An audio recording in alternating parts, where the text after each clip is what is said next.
Hi there, it's Kevin with Gonro Games.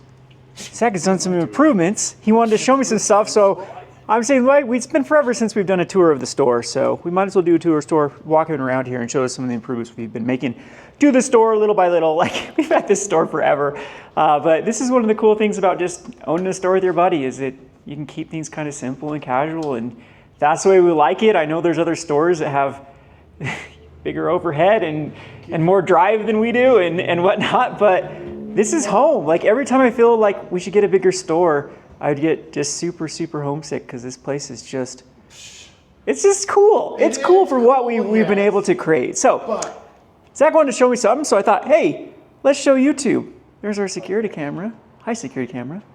And how long did that 3D printed dragon take you to do? I don't know. Forever.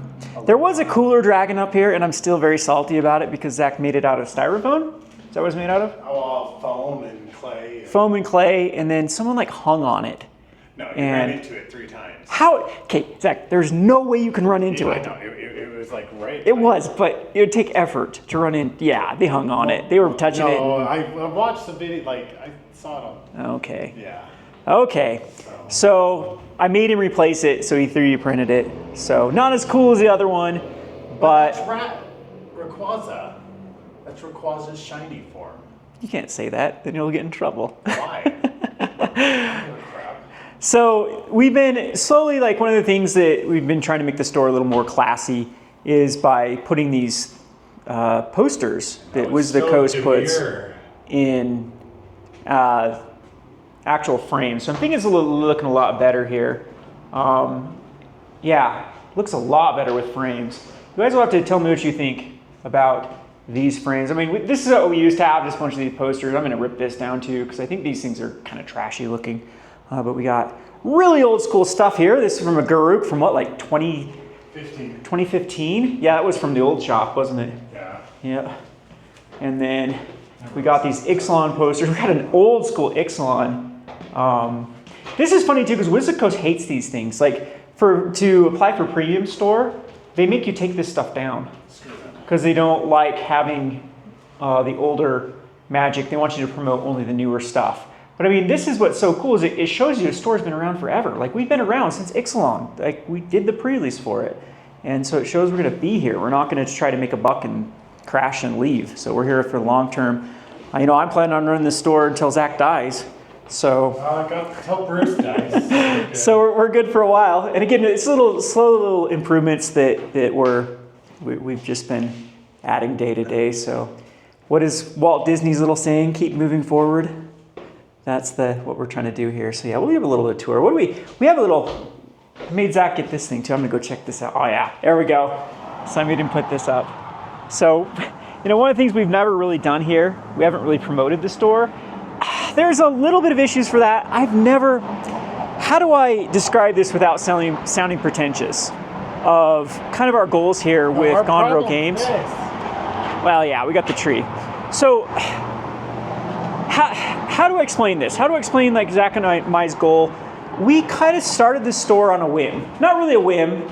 So I met Zach playing at another store. So the story was I moved down here from Salt Lake City, where I had 20 stores I could choose from for playing Magic the Gathering. And I found one that I really liked, and I kind of found a home there. I'll have to tell my story. I love telling stories of how I got back into Magic the Gathering sometime, but I think a lot of you have heard my stories many, many times, so I won't get into it on this video. But I met Zach actually playing at the other store here in Richfield. How that got started is I just randomly found 2 guys that were starting a store. Like, I moved down here right when they were starting it. And then they found out I had a big YouTube channel, and they wanted me to help them out with it. And it was fun while it lasted. Like, those kind of relationships are very tattered, we should say now. Like, I don't talk to the old store owner anymore. It's very strained, and, you know, some issues have happened with him in the not so recent past. So, you know, it's just bygones be gone, bygones at this point. But anyway, Zach was a player there, and we really liked the play group we had, and we wanted to keep the scene going here in little old Richfield, Utah. And so we scrounged together what little money we had. I think that Zach had like $2 grand, and I had product. Like, I had no money at the time.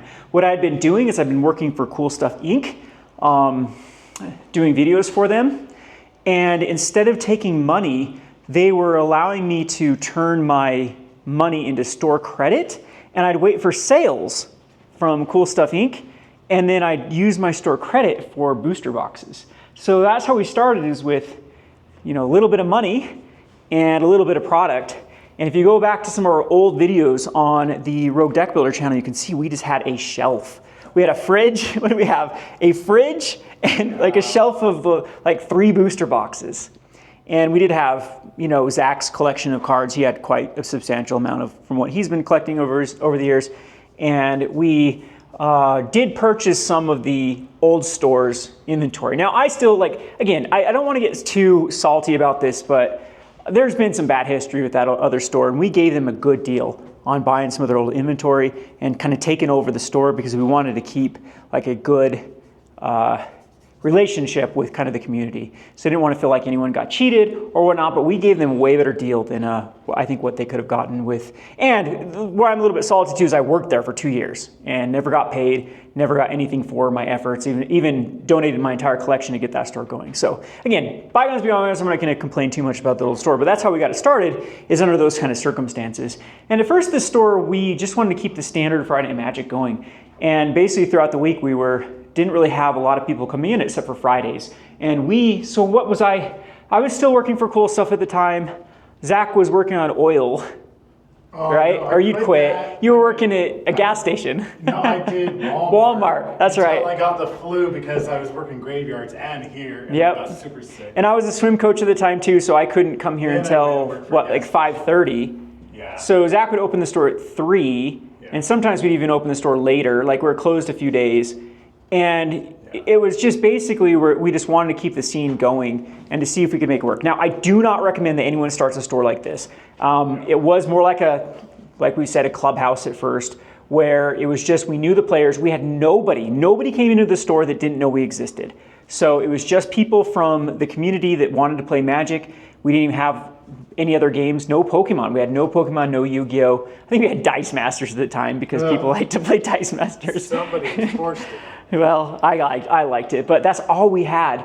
And we slowly ground our way. And the big change came when I decided to monetize my YouTube channel. So what I mean by that is the story with my YouTube is when I worked for Cool Stuff Inc., they used to pay me, per video, per week, and it was decent money. It wasn't the greatest. And I had a few other sponsorships. There were a couple other things I'd promote and a couple other grindy. Like I said, I was working for Sears at the time and a swim coach. So I had a few other income streams coming in to help the store get going. But I remember in 2018, during a lot of the Magic the Gathering drama time period, where we had big fights within the community and cultural shifts, I got canceled from Cool Stuff and Gathering Magic. They fired me for my last straw because I was naughty. I just didn't want to get on board with a lot of the things that were going on. A little bit of a backstory with that. It was a lot of drama surrounding particular YouTube individuals. And the main thing that actually got let go is I was just tired of a couple people that were acting like they were these wonderful ambassadors of Magic the Gathering, when actually those people, I'm not going to give the details to, you can go back and find drama, I'm sure, if you go back to my Rogue Deck Builder channel, because I try to stay out of politics and drama now. But these particular individuals that are so beloved in the Magic community are terrible people. I'm just going to tell you right there, they are terrible people on a personal level, and I don't want to be associated with them whatsoever. And so when they were acting all high and mighty about being these big arbiters of the community or ambassadors of the community, I just let my mouth kind of go on Twitter, and Cool Stuff fired me for it. So I had a patron at the time, or not a patron, just a guy, a buddy, that really liked my content, and he used to sponsor all Magic the Gathering content. And he told me, you got to start a Patreon, you got to start a Patreon. I'm like, no, I am not taking people's money for free. I'm not going to take it. He's like, well, $250 a month, I'll help you get going. Just start a Patreon, try to figure something out, and I think that's your next move. And I'm glad he gave me that advice, because at first we were doing pack openings for patrons. And so it was $5 a month. We'd open up a pack and send it to you and sign the cards. That sucked. That was awful. It took hours and hours and hours to ship that stuff off. but it helped the channel get going, and it gave me a little bit of credibility that like people actually did like our content, did like me as a person, and maybe we can make this happen. And so the next big transition with the store is when I decided, I'm like, hey, well, first of all, let me back up. We went through a period that's very similar to kind of the 2020 through the 2023 period, where the Amazon dumps and the, well, at that point in the 2017 era, 2018 era, we were plagued by, if you guys remember, a thing called Sports and More, or MVP Sports and More, and there were a few other, what I still believe were distributors who were masquerading as stores. So what they figured out is they built these big lists by selling on like TCG Player and eBay, and selling things at I believe that these particular, there are a couple of them, there are a couple of big vendors, they were selling at a loss just to build up a customer base, and then eventually trying to get people to their website. And so they could avoid the 11.25% fee from eBay or Amazon or TC Player. Then once they built up that customer base, then they could sell very close to distribution cost, or in this case, a little bit cheaper, and they could actually make out like bandits. It was just a volume number at that point. And they used to sell tens of thousands of boxes at like cheaper prices that I could get them at. And so I started getting frustrated because this area is super known for price matching. If you ever are in like a small area, people shop online more than they shop in person because we're just used to it. There's not a lot of options here. We're just used to shopping on the Temus and the Amazons and whatnot to try to find like products just because of out of scarcity. There's just not enough places, not enough options here in small town, rural Utah, or any rural place. And so since we didn't have a lot of credibility in the community here, like we didn't have a lot of people attached to the store, we would just get a customer base who would just want to come in. And I used to joke that we were Tijuana. Like people would come in and want to bargain, and they'd show us Amazon prices, and they'd show us, oh, I can get this for this, I'll just order it. And I remember just getting so frustrated that I'm like, wow, we cannot make money whatsoever, no matter what. It's just a lose-lose scenario. No one wants to be loyal, no one wants to be, and so I'm like, screw it. If the Sports and More is going to do it, if all these other places do it, if I can't make a buck, then nobody can make a buck. And so I came up with the idea of starting a Patreon of selling at price, so selling at distributor cost. And the profit margin would just be in the subscription fee. So I'd work my tail off shipping people product for at cost, and then I would have that reliable stream of income that came in from Patreon. And it actually worked out really well. And it was it was such a hit at first because people could get products at cost, and I wanted to differentiate myself from like the Rudies that just did like booster boxes, like, you can get one booster box per month shipped to you at this price. I wanted to basically say, well, you have access to anything that I have access to. And so that's kind of my perk of what I started doing is, if you want Dragon Shield sleeves, I'll get you Dragon Shield sleeves for $7 a piece. Cost of the distribution. So that's kind of where my margins were, and it actually was able to bring in a lot of revenue to the store and gave us that breathing room that we could start focusing on growing. And instead of taking money or paying myself, I started just building up product. And so if you go back in this room, I can kind of show you all the stuff that's kind of been building up. So, I've tried to, I remember the days when we couldn't even afford like extra Dragon Shields. Like this amount of extra inventory would kill us. And you have to get to a point where you have enough inventory that if big sales do come in, if people do want to buy stuff, you have product for it. I mean, I think we're happy. I know there's a lot of stores that are much bigger than us and have more product, more board games and stuff. But I do believe that if you would come into our store, we have something that you would want to purchase. And that's where we keep a very, very, Zach and I that's where some of my talents came in is before the store too. I used to speculate on Magic cards. I used to flip Magic cards. So I did the whole grinds on the online and buy lists, especially. Buy lists, I didn't really like spilling on TCG Player and eBay because buy lists were just so much more convenient. And my actual gig, one of my biggest gigs, was going to Grand Prix. So what I do is I'd pile up a bunch of cards. And I learned this when I used to work with Cool Stuff, is Grand Prix are actually buying sprees, not selling sprees. And so the vendors that go there, if you wait till like a day 2 or day 3 and they have extra cash, they will start giving you a lot better margins on card singles, because they don't want to, they're there to stock up their inventory. And so at that point, they can get very, very like razor thin between, you know, a buy list or what you could actually make on something like TCG Player by trying to sell it. And so I would stockpile cards, and then I would shop it at Grand Prix and events and stuff.